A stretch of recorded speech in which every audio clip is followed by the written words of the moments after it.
இன்று நாம் பதிபக்தியில் காணவிருப்பது குடியாத்தம் அருள்மிகு கங்கையம்மன் சிரசு திருவிழா.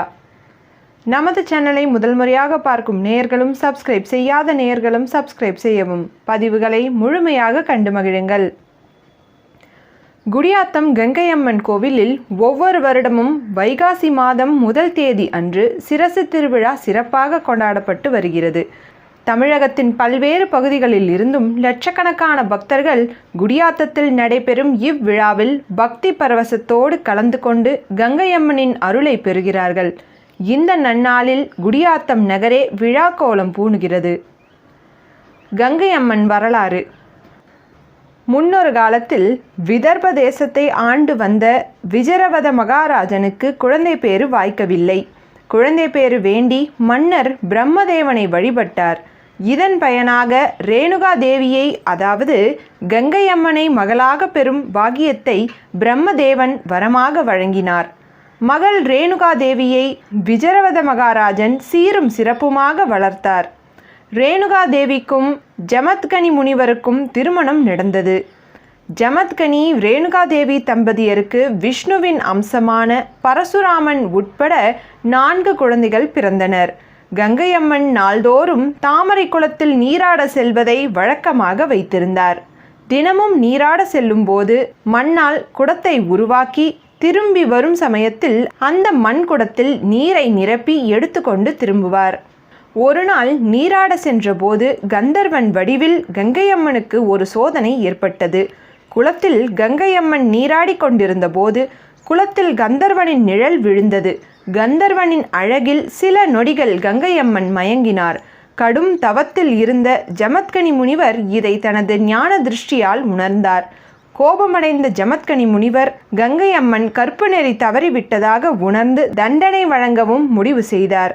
கோபத்தில் தனது மகன் பரசுராமனை அழைத்து, உன் தாயின் தலையை வெட்டி எடுத்து வா என்றார். தந்தையின் சொல்லை மீறாத பரசுராமன் உடனே தாயின் தலையை வெட்ட புறப்பட்டான். தன் மகனே தன் தலையை வெட்ட வருவதை அறிந்த கங்கையம்மன் அதிர்ச்சி அடைந்து செய்வதறியாது திகைத்து நின்றார். தன் உயிரை காத்து கொள்ள நெடுந்தூரம் ஓடினார். பரசுராமன் விடாது துரத்தி சென்றான். களைப்பு மிகுதியின் காரணமாக சலவை தொழிலாளி ஒருவரின் வீட்டில் கங்கையம்மன் மறைந்து கொண்டார். பரசுராமன் சலவை தொழிலாளி வீட்டுக்கு சென்றான். தன் மகன் கையால் வெட்டுப்பட்டு இறப்பதை விட கடலில் விழுந்து தற்கொலை செய்து கொள்வது மேல் என முடிவெடுத்த கங்கையம்மன் கடலை நோக்கி ஓடினார். கடலுக்கு செல்லும் வழியில் சிவலிங்கம் ஒன்று இருப்பதை பார்த்து அதன் பின்னால் கங்கையம்மன் மறைந்து கொண்டார். அப்பகுதியில் இருந்த மீனவர்கள் நடனமாடி பரசுராமனின் கவனத்தை திசை திருப்பி கங்கையம்மனை காப்பாற்றினார்கள். பின்னர் கங்கையம்மன் ஒரு வெட்டியான் வீட்டில் நுழைந்து பதுங்கிக் கொண்டார். இதை அறிந்து பரசுராமன் அங்கு வந்து தனது தாய் கங்கையம்மனை வெட்ட முயன்றான். வெட்டியான் பரசுராமனை தடுத்து கங்கையம்மனை காப்பாற்ற முயல கோபமடைந்த பரசுராமன் தன்னை தடுத்த வெட்டியானின் மனைவியான சண்டாலச்சியின் தலையை வெட்டினான். அதே வேகத்தில் தாய் கங்கையம்மனையும் பரசுராமன் வெட்டினான். வெட்டியானின் மனைவி சண்டாலச்சி, பரசுராமனின் தாய் கங்கையம்மன் ஆகிய இருவரின் தலைகளும் உடல்களும் 2 துண்டுகளாக விழுந்தன. தன் மனைவியின் நிலையை கண்டு வெட்டியான் கண்ணீர் விட்டு கதறி அழுதான்.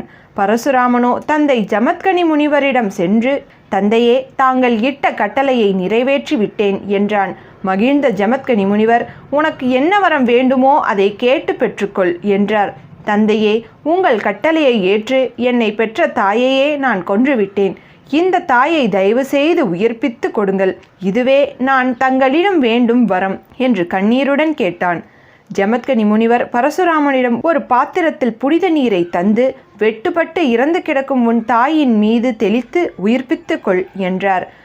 தாயை உயிர்ப்பிக்க அசுரவேகத்தில் சென்ற பரசுராமன் அவசரத்தில் சண்டாலச்சியின் உடலில் கங்கையம்மனின் தலையையும் கங்கையம்மனின் உடலில் சண்டாலச்சியின் தலையையும் தவறுதலாக மாற்றி வைத்து புனித நீரை தெளித்தான். இறந்து போன கங்கையம்மனும் சண்டாலச்சியும் உயிர் பெற்றனர். இந்த புராணத்தை அடிப்படையாக கொண்டே குடியாத்தம் கங்கையம்மன் கோவிலில் ஒவ்வொரு வருடமும் வைகாசி மாதம் முதல் தேதி அன்று சிரசு திருவிழா சிறப்பாக கொண்டாடப்பட்டு வருகிறது. குடியாத்தம் நகரில் நடைபெறும் இந்த திருவிழாவின் போது வேறெங்கும் இல்லாத விதமாக கங்கை அம்மனின் சிரசு பல கிலோமீட்டர் தொலைவிற்கு ஊர்வலமாக எடுத்து செல்லப்பட்டு கோவில் சிரசு மண்டபத்தில் உள்ள சண்டாளச்சியின் உடலில் பொருத்தப்பட்டு கண் திறக்கும் நிகழ்ச்சி நடைபெறுகிறது. கங்கை அம்மன் உலகத்தில் உள்ள அனைத்து ஜீவராசிகளுக்கும் தாயாக விளங்கி அவர்கள் அனைவரையும் காத்து வருகிறாள். நாமும் குடியாத்தம் கங்கை அம்மனை வணங்கி வரம் பெற்று வாழ்வில் முன்னேற்றம் அடைவோமாக. மீண்டும் வேறொரு வித்தியாசமான தளத்தின் தகவல்களுடன் உங்களை சந்திக்கிறோம். மறக்காமல் பதி பக்திக்கு சப்ஸ்கிரைப் செய்யுங்கள்.